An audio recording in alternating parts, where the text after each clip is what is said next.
श्रीललितादेव्यै नमः। श्रीललितासहस्रनामस्तोत्रम् ध्यानम्।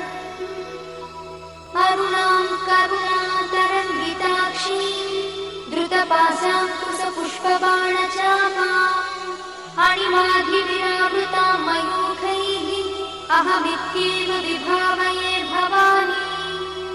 ध्यायेत् पद्मासनस्थां विकसितवदनां पद्मपत्रायताक्षीं हेमाभां पीतवस्त्रां करकलितलसद्देव पद्माम्बराङ्गी सर्वालङ्कारयुक्तां सततमभयदां भक्तनम्रां भवानी।